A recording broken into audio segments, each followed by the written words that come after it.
Coucou mes licornes, je suis ravie, mais vraiment, vraiment ravie de vous retrouver face caméra, parce que ça faisait un petit moment qu'on n'avait pas fait une vidéo face caméra sur cette chaîne. Aujourd'hui, je viens vous parler d'aquarelle.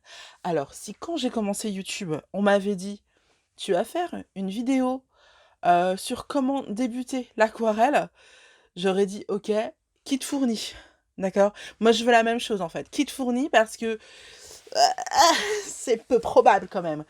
Et pourtant, nous y voilà, je fais ma première vidéo sur l'aquarelle et ma première vidéo d'initiation à l'aquarelle, je suis hyper excitée. Alors, je vais, faire un disclaimer tout de suite. Je ne suis absolument pas experte en aquarelle. Je viens tout juste de commencer, enfin de recommencer parce que j'avais déjà commencé avant. Clairement, je ne suis pas une experte, voilà. Mais je me suis dit que j'allais vous faire une vidéo pour vous expliquer pourquoi je me suis remise à l'aquarelle parce que je crois que ça m'aide énormément dans ma pratique, en tant que sorcière. Et également, parce que je me suis dit que je pouvais éventuellement vous donner des conseils, des choses à ne pas faire et que j'ai faites pour commencer dans l'aquarelle. Donc voilà, sans plus attendre, voici, ma vidéo d'initiation à l'aquarelle. Tout d'abord, je vais commencer en vous expliquant pourquoi, qu'est-ce qui a fait que j'ai décidé de me mettre à l'aquarelle. C'est ce livre-là. Je vous en ai parlé, je vous ai fait tout un flip-through de ce livre-là. D'ailleurs, la vidéo est ici si vous voulez la voir. C'est un livre sur les plantes magiques, tout bêtement, mais c'est un livre qui est illustré avec, de belles aquarelles. Et quand j'ai vu ce livre, non seulement je suis tombée en amour de ce livre, mais je me suis dit: «Oh là là, l'auteure qui a fait ce livre, elle a de la chance, elle sait faire de l'aquarelle». Et si vous me suivez sur ma chaîne principale, vous savez que je considère que la jalousie est une très bonne chose, l'envie est une très bonne chose, à partir du moment où on s'en sert, à partir du moment où on se pose les bonnes questions. Donc, dès que je commence à envier quelqu'un, dès que je commence à me dire: «Ah, cette personne a de la chance, machin», je me demande toujours, comme réflexe, pourquoi je me suis dit ça? Et qu'est-ce que ça résonne? Qu'est-ce que ça veut dire chez moi? Pourquoi je l'envie? Et est-ce que je peux pas avoir la même chose, en fait, finalement? Parce que non, Océane Laïssou, qui a fait les illustrations de ce magnifique livre, n'a pas de la chance de faire de l'aquarelle. Elle a travaillé pour faire de l'aquarelle. Elle s'est mise à l'aquarelle, elle a évolué. Elle a d'abord fait des petits trucs de caca comme moi, et puis elle a évolué petit à petit pour devenir illustratrice. J'ai pas la prétention de vouloir devenir illustratrice, hein, mais comme j'ai trouvé ça magnifique dans ce livre, en fait, je me suis dit que j'avais envie d'illustrer mon livre des ombres et plus tard mon grimoire. On va reparler du sujet du livre des ombres et du grimoire dans une autre vidéo plus tard. Pour le moment, on parle d'aquarelle. Et donc, ça fait un petit moment que j'ai envie d'illustrer tout ça en aquarelle parce que je pense que ça te permet de créer un lien supplémentaire avec ton livre des ombres. À mon sens, ça permet vraiment de créer encore plus de magie. Voilà. Puisque tu y mets de l'intention, tu y mets tu y mets beaucoup de toi dans ton livre des ombres. Donc pour moi, c'est hyper important. Je pense que c'est quelque chose de très, très, très positif. Et donc à partir du moment où je me suis dit que, bah, en fait, Océane Laïsouk était bonne en aquarelle parce que, bah, elle avait travaillé pour, je me suis dit que je pouvais également, me mettre à l'aquarelle et même si c'est pas top au début, bah, essayer de persister, essayer d'apprendre un maximum pour pouvoir, vraiment évoluer en aquarelle et faire de belles aquarelles.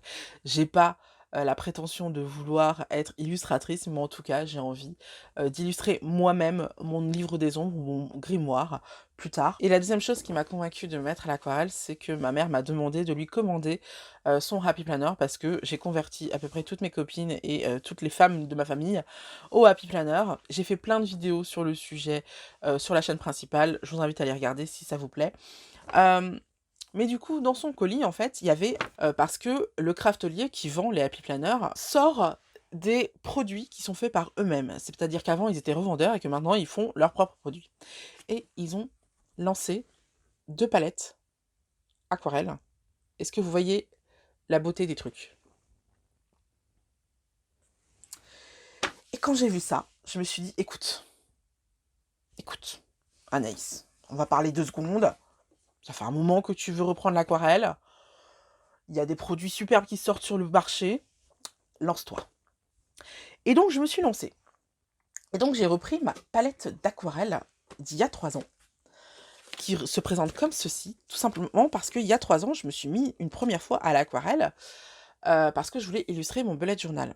Alors, les premiers essais étaient assez concluants parce que j'utilisais la palette de ma mère et ses pinceaux. Donc, pour mon anniversaire, j'ai demandé une palette d'aquarelle et comme je suis un peu chiante sur les bords avec les cadeaux, et que, en fait, si vous m'offrez pas exactement le cadeau que je veux, j'ai tendance à faire la gueule, et j'ai beau essayer vraiment de dire: «Ah, c'est sympa, merci!»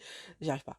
Franchement, ça se voit à ma gueule, je sais pas pourquoi, j'ar quand je suis déçue d'un cadeau, ça se voit vraiment. Donc du coup, mes proches m'ont demandé bien gentiment de faire des listes de cadeaux et du coup, pour ce fameux anniversaire, j'en ai fait une où j'avais mis 7 palettes dans la wishlist et il y a quelqu'un qui me l'a offert, que je vous la montre. Alors elle se présente comme ceci et du coup, une fois que j'avais, cette palette-là et ces pinceaux-là, que j'ai également acheté moi-même cette fois-ci, sur Amazon. Donc cette palette aussi était sur Amazon et je crois qu'elle était un peu en dessous de 15 € et ça, je crois qu'elle était un peu en dessous de 14 €. Donc prix très correct, hein, mais voilà, patatras. J'essaye mon nouveau matériel et tout, j'essaye de faire de l'aquarelle et tout et ça marche pas du tout.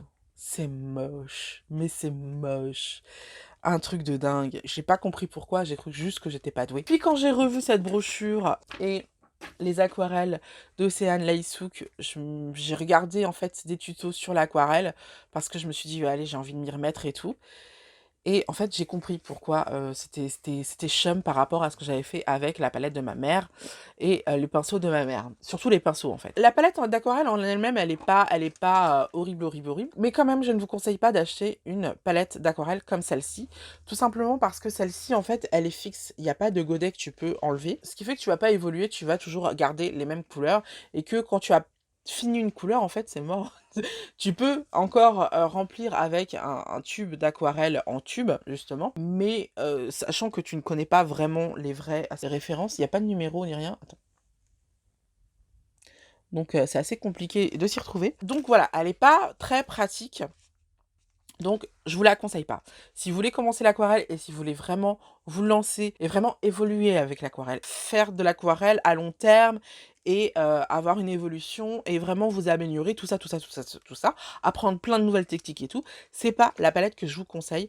Pour moi, c'est une palette qui est très bien pour ceux qui veulent faire de l'aquarelle comme ça, au passage, mais qui ont pas envie de mettre des milliers et des cents dans une palette. Sinon, pour moi, c'est pas la palette idéale. Mais le plus embêtant, c'était les pinceaux à réservoir, tout simplement parce que, comme il faut squeezer, presser le pinceau pour mettre de l'eau, non seulement tu as plein de gestes à apprendre à faire quand tu es débutant, mais en plus, il faut que tu fasses ce geste de cuisage et que tu doses et tout. C'est assez compliqué. Je conseille pas non plus, des pinceaux comme ça pour les débutants. Ces pinceaux-là, ils sont très bien pour quand vous partez en fait, soit en vacances, soit, vous prenez votre carnet de croquis avec vous et que vous allez, faire, des dessins, de l'aquarelle à l'extérieur. Ça, c'est super pratique.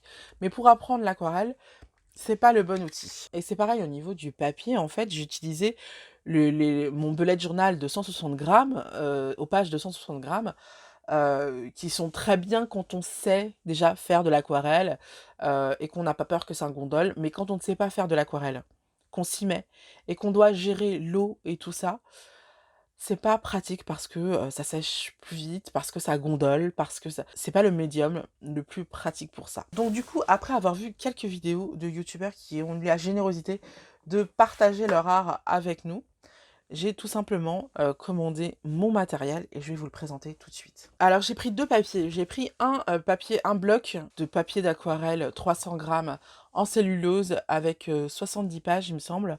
Hem, je vous le mets la photo ici parce que je l'ai pas ici, avec moi, qui va être très, très bien pour m'essayer, pour faire des essais, pour, m'améliorer tout ça. Mais pour faire de vraies compositions, je me suis pris ce papier-là, qui est un papier en coton, un papier de Paul Rubens. Alors apparemment, c'est made in China, donc c'est marrant, parce que c'est écrit en chinois et tout, mais c'est vraiment du papier de super bonne qualité.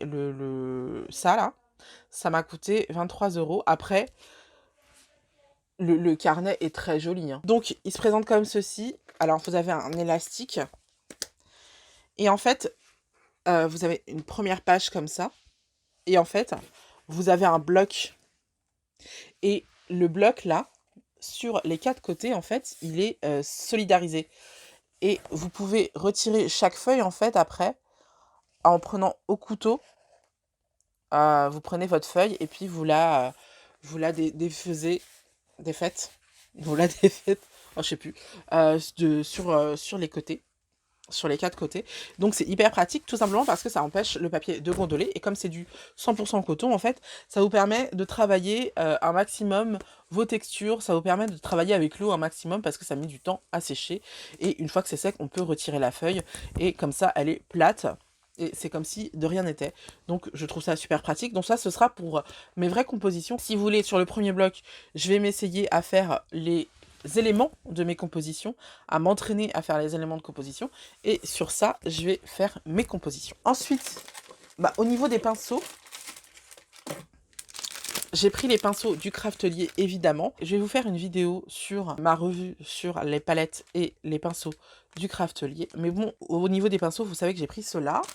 Et au niveau de la palette, j'ai pris évidemment la palette Craftelier de 24 godets. C'est la plus petite, hein. C'est dommage qu'ils aient pas fait 12 godets pour les débutants, justement, parce que, pour les débutants, en fait, ce qui est mieux, et c'est ce que je vais faire, en fait, je vais prendre cette palette-là, et en fait, ce que je vais faire, c'est que je vais récupérer les godets les plus intéressants pour pouvoir faire une mini palette, parce que j'ai acheté une mini palette pour pouvoir mettre les couleurs les plus intéressantes dedans et pour pouvoir débuter avec et pour pouvoir vraiment faire des jeux de couleurs et m'initier en fait justement au mélange des couleurs qui est le plus intéressant je trouve dans l'aquarelle. C'est vraiment le fait que tout soit possible en fait avec les mélanges des couleurs et tout ça, je trouve ça vraiment génial.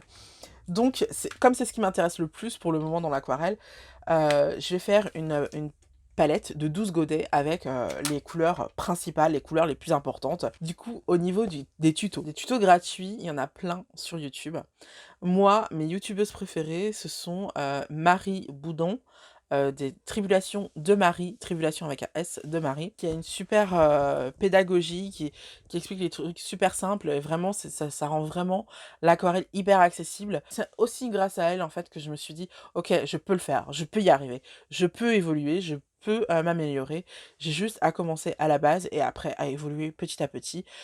Mais c'est possible de commencer quand on ne sait absolument pas dessiner, par exemple, ce qui est mon cas, hein, parce que j'ai oublié de le dire, mais je suis une quiche en dessin. Même si en fait c'est pas tant le cas que ça. C'est pareil, le dessin c'est une question de technique, c'est une question d'essai, une question de travail en fait.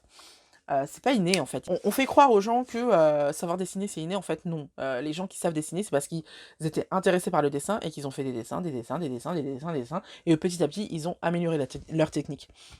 Et donc, si vous êtes comme moi et que vous avez été impressionné par les gens qui savaient dessiner quand vous étiez plus jeune et que vous dites, du coup, le dessin c'est pas pour moi parce que je ne sais pas dessiner, en fait, sachez que ça s'apprend. Et du coup, Marie Baudon a sorti un livre que voici. Alors, c'est un beau bébé, hein. Voilà, il fait 276 pages. Donc, c'est un beau bébé, hein. Il est très très beau. Il est magnifique. Alors, attendez. Il est vraiment très beau. Ce que j'aime bien dans ce livre, c'est qu'il est très aéré. Il est très aéré, très agréable à lire. Il est magnifique. Vraiment, j'aime beaucoup.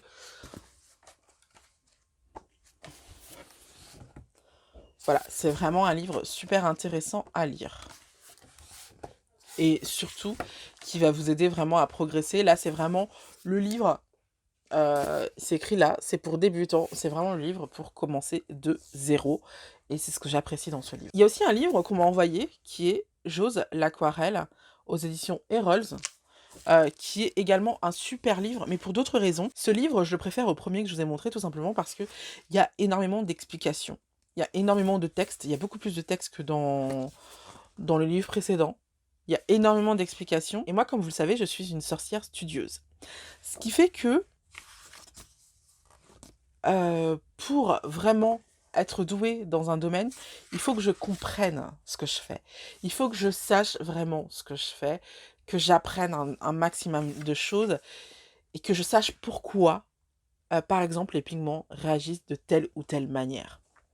Et ce livre-là explique beaucoup mieux les choses que le livre précédent. Mais également sur YouTube, il y a une autre youtubeuse que je suis énormément, que j'aime beaucoup, mais elle parle en anglais. Donc si vous ne parlez pas anglais, concrètement, vous n'allez pas comprendre grand-chose.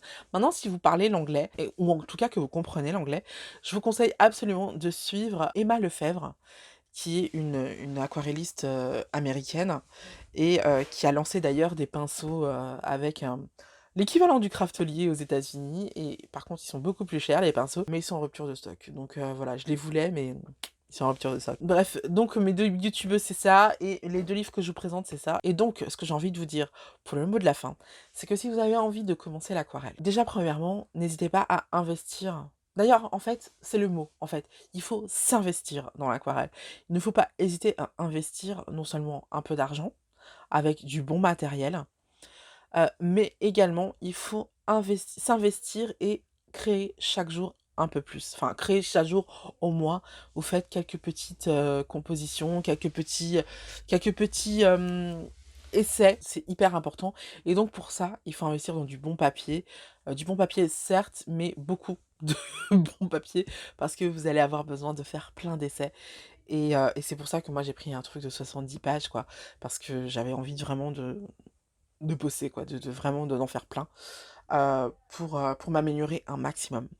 Donc c'est tout pour aujourd'hui. Comme je vous l'ai dit, il y aura très bientôt une vidéo de revue de la palette et des pinceaux Craftelier, mais il y aura aussi après Noël, parce que je vais me la faire offrir pour Noël, une vidéo de revue pour la grande palette du Craftelier. Donc restez connectés, abonnez-vous à la chaîne surtout, c'est hyper important. On se retrouve très bientôt. Mouah.